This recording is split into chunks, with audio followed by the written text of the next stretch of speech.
हूँ। हाँ, वो सवाल उनका ये था कि क्या वजह है भारत और पाकिस्तान एक ही साथ आजाद हुए और आज हमसे मईशत के मैदान में कहीं आगे है। ये क्या वजह है कि बांग्लादेश ने हमसे तकरीबन 45 साल पहले आज़ादी ली और वो भी हमसे मईशत में आगे है। क्या वजह है कि इन दोनों ममालिक में सियासी इस्तेहकाम है और हम तरसते ही रहते हैं? हाँ जी, आखिर वजह क्या है? रईस साहब, हम अंदर से डरते हैं, पता नहीं क्यों खौफ है हमें। हालांकि हमें सिर्फ खौफ है खुदा होना चाहिए। हम इंडिया से क्यों खार खाते हैं, इंडिया को हम क्यों खौफ से खाते हैं, मेरी तो ये बात आज तक समझ में नहीं। हमारे में कमी क्या है? तो सर हम खुद ही डिफेंसिव हैं, हम खुद चपट खाना चाहते हैं, हम मार खाना चाहते हैं, हम जूते खाना चाहते हैं। तो फिर दुनिया तो बाज दिया, इंडिया तो बाज दिया।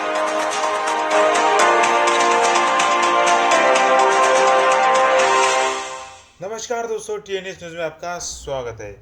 तो आज आए हम एक और धमाकेदार न्यूज़ के साथ। जी हाँ दोस्तों, आप इस वीडियो में देख पाओगे पाकिस्तान मीडिया इस बार दो न्यूज़ के बारे में बात कर रहा है, जिसमें पाक मीडिया ने एक न्यूज़ में बताया है एक टाइम था जब हम एशियन टाइगर कहलाया करते थे और आज एक टाइम है जब हम एशियन के चूहा भी नहीं कहला सकते। दोस्तों, कुछ इस तरीके की घमासान बातें पाक मीडिया ने इस वीडियो में कही है। साथ ही साथ पाक मीडिया का यह भी कहना है कि जब भारत का नाम लिया जाता है तब पाकिस्तान की इतनी फटती क्यों है। पाकिस्तान भारत का नाम लेते बराबर वो अपने कदमों को देखने क्यों लग जाता है, चूहा क्यों बन जाता है। कुछ इस तरीके की बातें पाक मीडिया ने टीवी के सामने की है दोस्तों। तो पूरी जानकारी के लिए आप इस वीडियो को लास्ट तक जरूर देखिएगा, यह बहुत ज़्यादा इंटरेस्टिंग होने वाला है। हम आपको मिलेंगे नेक्स्ट वीडियो के साथ नेक्स्ट डे पर। धन्यवाद। हाल से मुझे ये सवाल मैं पूछता रहता हूँ अपने हुक्मरानों से, मुझे ये बताओ कि वो पाकिस्तान जो कि लोग दुनिया के लोग कहते थे ये इमर्जिंग एशियन टाइगर है, वो एशियन माउस क्यों बन गए? इमर्जिंग एशियन टाइगर जो दुनिया उसको देखती थी, जिस तरह से परसीव करती थी, वो एक इमर्जिंग माउस क्यों बन गया? लेकिन सर वो सवाल उनका ये था कि क्या वजह है भारत और पाकिस्तान एक ही साथ आजाद हुए और आज हमसे मईशत के मैदान में कहीं आगे है। ये क्या वजह है कि बांग्लादेश ने हमसे तकरीबन 45 साल पहले आजादी ली और वो भी हमसे मईशत में आगे है। क्या वजह है कि इन दोनों ममालिक में सियासी इस्तेहकाम है और हम तरसते ही रहते हैं? हाँ जी, आखिर वजह क्या है? कि बांग्लादेश हमसे आज़ाद हुआ, इससे बड़ी जो है मेरा ख्याल है पाकिस्तान पर और इस्लामियाने पाकिस्तान पर और हमारी कौम पर, इससे बड़ा जो एक जूती है वो उन साहब की तरफ से और कोई नहीं मारी जा सकती। बांग्लादेश जो है आज़ाद नहीं हुआ हमसे, बांग्लादेश को हमसे छीना गया था एक साजिश के तहत। किस तरह से? हिंदू बनिए ने जो साजिश की थी मुफ्ती बानी को साथ मिला के, जिस तरह तोड़ा था मुल्क को, यही तो हमारा केस है। बांग्लादेश कहाँ हमसे अलग हुआ है, कहाँ हमसे आजाद हुआ? तो वापस आ जाए अगर इतना। ठीक है, लेकिन आज़ाद साहब, मैसूरी ने बांग्लादेश अगर अभी का जो हम काज की बात कर रहे हैं, ठीक है, अगर हम अपने कराए, ठीक है, अगर हम अपने इस फोरम पे मैं लेकिन एहतजाज का एक रिस्पांस बड़ा जरूरी है। ठीक है, मैं जरूर इस पर भी बात करूंगी, लेकिन आज़ाद साहब अभी टाइम वेरी शॉर्ट और मुझे आंसर लेना है इस चीज का कि हम मुस्लिम लीग नून की जीत की बात करें। मैं उस तरफ आता हूँ। अगर आप हकीकत से आज भी नजर चुराएंगे और इन बातों को कहेंगे कि ये गलत बात कर दी है, छीना गया है, आज़ादी नहीं ली, बात ये है कि ये तो हर दुनिया की किताब में है, सबके सामने है। आप उस वक्त हयात भी थे।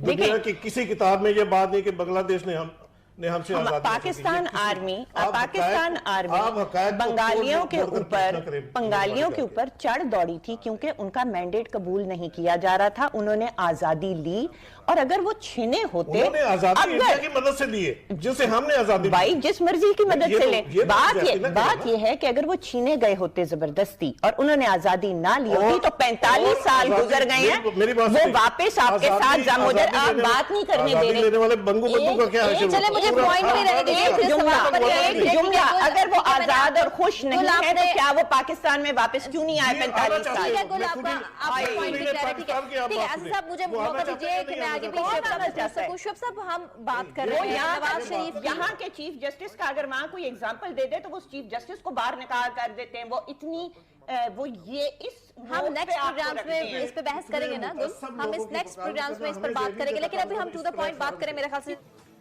नंबर 1, हिंदुस्तान ने इसी 50 साल में 4,500 डैम बनाए। हमें लोग कहते हैं कि जी नहीं, कालाबाग से पाकिस्तान तबाह हो जाएगा।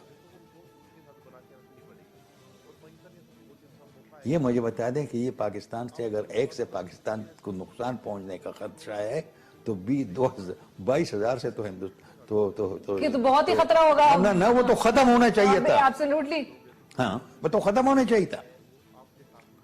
4,500 से तो हिंदुस्तान खत्म होना चाहिए था।